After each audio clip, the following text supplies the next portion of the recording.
Ya 45 minutos de las 6 de la mañana, vamos al repaso de los títulos, la agenda, el resumen de este viernes 16 de enero de 2026 en este último día hábil de la semana. A nivel nacional destacamos que ayer fue otra jornada de pax cambiaria, de tranquilidad cambiaria en los mercados. ¿Por qué? El dólar volvió a bajar, arrancó el año con tendencia inicialmente al alza porque se habían modificado las bandas cambiarias, lo recuerdan ustedes, disposición del Banco Central. Ahora la banda cambiaria se ajusta, el piso y el techo por inflación del mes pasado.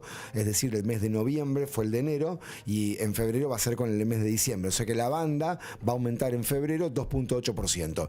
Pero esto no necesariamente implica que el dólar va a subir y es lo que está ocurriendo. Ayer volvió a bajar Banco Nación de la República Argentina, el cierre fue 1.470 para la venta. El Banco Central volvió a comprar reservas, cerca de 50 millones de dólares, pero la jornada terminó siendo de neta en términos negativos, unos 100 millones, porque ayer el Banco Central canceló vencimientos con organismos multilaterales de créditos. Pero estamos cerrando ya la primera quincena del año con el dólar tranquilo. Y esto es una buena noticia porque después de la aceleración inflacionaria de noviembre, diciembre, si le sumábamos tensión cambiaria, arrancaba el año con presión inflacionaria y, digamos, era difícil de cumplimiento la proyección de inflación del 10% para este año. Es lo que aprobó el Parlamento y lo que elaboró el gobierno como presunción de inflación en el presupuesto 2026.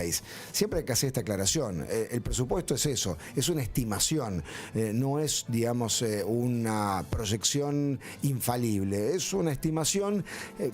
Por cierto, ambiciosa, osada, después de un 31.5 de 2025, hay que reducirla a un tercio, parece medio complicado, y como les decía, si le sumábamos la presión cambiaria, se iba a tornar todavía mucho más dificultoso. Bueno, el cierre de la primera quincena, aún con la modificación de la banda cambiaria, es dentro de todo un balance positivo para el gobierno. Como escuchábamos en el cierre de Tinta Fresca, el presidente Javier Milei tiene actividad este fin de semana, hoy estará en Córdoba en el Festival de de Folclore en Jesús María, va a estar mañana sábado en Asunción firmando el acuerdo de libre comercio entre el Mercosur y la Unión Europea, y luego el día domingo estará viajando a Davos. Ya la semana que viene va a tener una participación estelar, como dice el gobierno, en Mar del Plata, en la Derecha Fest, donde se va a mostrar en una playa pública en esta idea de la batalla cultural que da el gobierno y Milei en persona contra la agenda woke. Veremos también cuál es el perfil del discurso del presidente el día domingo en Davos, Suiza, porque siempre marcamos, lo recordamos a lo largo de toda la semana en curso, de que tuvimos un presidente el año pasado con un discurso excesivamente confrontativo, crispado, contestatario, donde no solamente abordó la cuestión económica y política, sino que abordó lo social, lo filosófico, lo que él denomina esa agenda woke, y bueno, tuvo palabras muy críticas, por ejemplo, para el colectivo homosexual, exacerbadas, que parecieron absolutamente innecesarias para un jefe de Estado. Así que veremos el perfil del discurso del día domingo ante un nuevo mapa geopolítico global. El mundo no es el mismo a partir de los primeros días de enero de este año, después de la incursión norteamericana en Venezuela, la captura de Nicolás Maduro, su extradición a los Estados Unidos, el proceso judicial que ha comenzado y que ha pasado un cuarto intermedio extensísimo hasta el próximo mediados de marzo, y que además tiene el capítulo ahora internacional focalizado en Medio Oriente con la crisis política interna en Irán, donde hay protestas contra el régimen teocrático iraní y la respuesta del régimen ha sido feroz, con represión, con más de 2.000 muertos confirmados, y el propio Trump que se ha involucrado en el tema y que supuestamente dialogó con las autoridades iraníes y logró que se evite la sentencia a pena de muerte a uno de los detenidos, presuntamente instigador de las protestas, y al mismo tiempo algo más de tranquilidad en Teherán y las principales ciudades de Irán. Ese acontecimiento en Medio Oriente, atención, porque puede repercutir en el precio, por ejemplo, del petróleo a escala global, asunto de que hablaremos un poquito más adelante. Seguimos con la agenda nacional. Ayer el jefe de gabinete, Manuel Adorni, envió al Parlamento el DNU que se firmó al filo del vencimiento de 2025, vinculado con los cambios en la Secretaría de Inteligencia del Estado, la CIDE. Un DNU que para muchos no tenía ni necesidad ni urgencia. Esa va a ser una de las principales objeciones de forma ante la justicia. Ustedes saben que en el derecho es tan importante la forma forma como el fondo.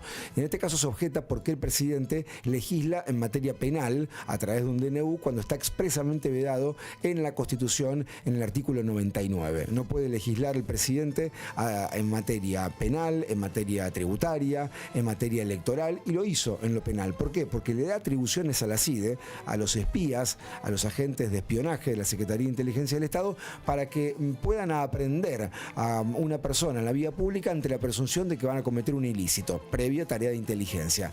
Pero claro, quien detiene es un civil, es un agente de la CIDE, que en la jerga se podría decir un servilleta. La realidad es que para eso están las fuerzas de seguridad y tiene que haber una tarea de inteligencia de fiscales. Esto parece un exceso pensado para otro contexto, para otra lógica.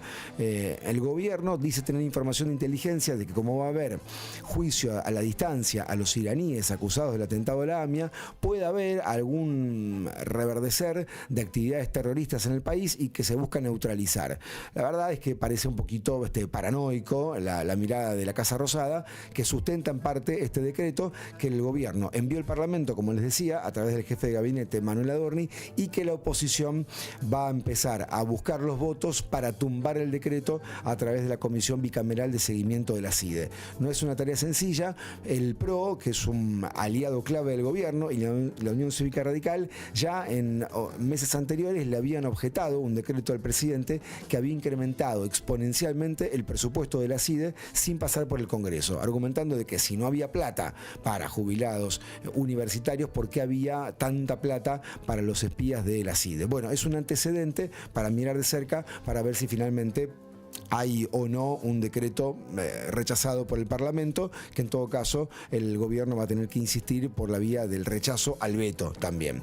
Mientras tanto, la primera quincena de enero termina con actividad económica dispar, como hemos visto, actividad instalada según el INDEC muy acotada, 57%. Es un momento del año estacionalmente con poca actividad, pero hay mucha actividad en los centros gastronómicos y fundamentalmente destinos turísticos, hoteleros, así que veremos de cerca ese indicador de parte del INDEC, que será clave para ir viendo también el pulso del año 2026. Recuerden que la mayoría de las consultoras y el gobierno estimó que este año va a aumentar la actividad económica, el PBI, que mide la producción de bienes y servicios de la economía a lo largo de todo el año, entre un 3,5 y 4,5%, pero con heterogeneidad. Hay sectores que les va a ir bien en este año, la minería, los hidrocarburos, también le va a ir bien probablemente al sector agroexportador. Vamos a tener una buena cosecha, el clima acompañado en la última etapa del 2025, todavía no tanto en 2026, tenemos cada tanto tormentas dispersas y le va a costar un poco recuperar a los sectores más urbanos, a la industria, al comercio y a los servicios. 6:52, ahora en la mañana.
Faltan ahora 7 minutos para las 7 de la mañana. Vamos al repaso de los temas locales más importantes del día, la agenda de la ciudad y de la región. Ayer el gobernador Maximiliano Puyaro habló de las paritarias que se vienen en la provincia de Santa Fe para el sector público, la administración central, los gremios docentes. Todavía no tiene fecha de convocatoria, pero siempre hay expectativa de que ocurra hacia mediados de febrero, probablemente por cómo cae este año carnaval, sea después de carnaval, ya con el antecedente del año pasado, que no hubo acuerdo, que el gobernador cerró a la paritaria docente prácticamente por decreto, porque hubo rechazo mayoritario de las asambleas docentes, y ayer dijo el gobernador que van a otorgar incrementos salariales hasta donde le dé el cuero al gobierno de la provincia en base a los recursos que tiene en un escenario fiscal de equilibrio acotado, porque si bien los recursos de recaudación propia subieron el año pasado, fundamentalmente ingresos brutos y también otros tributos como el impuesto inmobiliario, pero que no suben en términos reales porque todavía tiene un desfasaje con la inflación, o lo mismo patente automotor, que además se coparticipa en un gran porcentaje hacia municipios y comunas. Bueno, la coparticipación federal no ha aumentado, por cierto, ha bajado, se eliminó el año pasado el impuesto país, con lo cual la recaudación federal también, si bien subió por otras cuestiones que exceden este resumen del día de la fecha, el escenario fiscal de la provincia es acotado, no es de mucho margen, pero en todo caso siempre está la decisión política. En todo caso puede haber alguna redistribución de partidas y que haya recursos para el sector público, pero el gobierno plantea que además de recaudar y pagar sueldos hay que hacer obra pública, hay que atender otras emergencias y bueno, el tema salarial es uno de tantos otros, con lo cual todo esto presagia un escenario de cierta conflictividad. El gobierno y los gremios y también los trabajadores de base tienen una lectura muy distinta de lo que ha ocurrido en estos 2 años de gestión de Puyaro en la Casa Gris respecto a el balance entre salarios e inflación. A la provincia han empatado o le han ganado y los gremios dicen categóricamente que han perdido. Hay primero una discusión primigenia no saldada, enero 2024, por ese repunte de la inflación de fin de 2025, la paritaria del gobierno de Perotti, que el gobierno actual reconoció parcialmente. Ya ahí arrancó mal desde el vamos la negociación y a falta de cláusula gatillo con ajustes que son trimestrales, cuatrimestrales, que después se compensan, bueno, el balance no ha sido positivo para los empleados públicos. De hecho, hablando de indicadores provinciales, dábamos cuenta que la inflación de Santa Fe en diciembre fue un poquito más baja que la nacional, 2.6 frente al 2.8 federal, pero con la particularidad que la inflación nacional de Santa Fe fue un poquito más alta de todo el año que la nacional, 33 a 31.5. Y veíamos el desagregado, y lo publicaba ayer la web de La Capital, un dato muy interesante: la carne, los principales cortes vacunos en un año subieron 83%. Probablemente ningún salario ajustó tanto y es un producto clave en la mesa de los argentinos, que es cierto estaba desfasado, estaba atrasado, pero subió muy fuerte, más que duplicó, casi triplicó la inflación de la provincia el aumento de la carne, no así el resto de las proteínas animales. Veíamos que el pollo subió mucho menos, lo mismo el cerdo, un poquito más en el caso del pescado. Vamos a hablar también del transporte urbano de pasajeros. Se ha confirmado la renovación de la flota con 20 unidades que se suman en la ciudad de Rosario, 0 kilómetros, para la línea 142 de Rosario Bus, y el planteo que hace el municipio es que la totalidad de los coches que circulan por la ciudad tienen aire acondicionado. La clave, y lo escuchamos a ustedes en el WhatsApp, en el stream de la radio, es si las unidades que tienen aire acondicionado, que dicen que son todas, están funcionando. Es decir, si el chofer puede encender el aire, parece una pavada lo que estamos planteando, pero muchas veces el pasajero se queja de que en días de mucho calor el aire no funciona, independientemente que pueda haber algún pasajero que abre la ventanilla y que, digamos, disipa el efecto del aire. Hablaremos también en un rato de las cuestiones vinculadas a las estafas virtuales que han comenzado con mucha intensidad este año. Lo advierte la Oficina Municipal de Defensa del Consumidor con un informe. Llegan estafas a teléfonos celulares de jubilados, de pensionados, de adultos en general, con descuentos tentativos de todo tipo para tarifas de servicios públicos que son en realidad un engaño. Quien cliquea ahí termina siendo víctima de un phishing, le terminan captando los datos bancarios, hay vaciamiento de cuentas, así que a no caer en esas tentaciones que son lisa y llanamente estafas. En un rato toda la agenda deportiva, porque estamos a una semana del comienzo del torneo local. De hecho, dentro de una semana, el viernes que viene, a las 10:10 de la noche, Newell's estará debutando con Talleres en Córdoba, y ayer se confirmó el 8º refuerzo para la dupla Orsi Gómez. Rizo Patrón, como contaba el negro Hernán Cabrera ayer en el programa de Lucas Amerizo, ya es jugador del leproso. Resta solamente que se haga la revisión médica, que se confirme el fichaje, la firma del contrato y que se saque la foto para que Newell's lo suba a redes, que probablemente se esté ya corriendo el mercado de pases. Todavía está la búsqueda tal vez de un 9º o un 10º refuerzo. Es lo que había planteado en campaña electoral Ignacio Boero. Había dicho que buscaban refuerzos de jerarquía, 7-8, ya están en 8. Algunos, nobleza obliga, son de jerarquía. El caso de Cócaro claramente es el que mayor buena impresión da. Y en segundo lugar, había dicho que buscaba rescindir algunos contratos que eran muy onerosos y que no correspondía sostener su permanencia en el caso de Newell's. Y también un rato el resto de la agenda internacional con lo que está ocurriendo, como decíamos, en Irán, en Medio Oriente, en Venezuela. Ayer el presidente Donald Trump recibió a la Premio Nobel de la Paz venezolana, Corina Machado. Machado le ofreció su medalla de Premio Nobel de la Paz. Dialogaron. Machado se fue con sabor a poco de la reunión en el Salón Oval. Todavía la negociación es con el régimen chavista, madurista, sin Maduro, pero Machado está corrida un poco del centro de la escena, según la mayoría de los analistas. 6:59, tanda, noticias y venimos. Anuncia en LT8. Comunicate con nuestro departamento comercial al 422-9500 o a comercial@lt8.com.ar. Viejita, ¿cómo estás? ¿Pudiste ir al súper a hacer las compras? No, nene. Tuve pilates, tomé el té con las chicas y recién ahora veo tu llamada. Ah, querido, viejos son los trapos, ¿eh? Disfruta de tu jubilación con Banco Santa Fe. Traela y recibí hasta 150.000 pesos de bienvenida para nuevos clientes. Paquetes bonificados, descuentos en farmacias, supermercados, turismo y mucho más. Conoce más en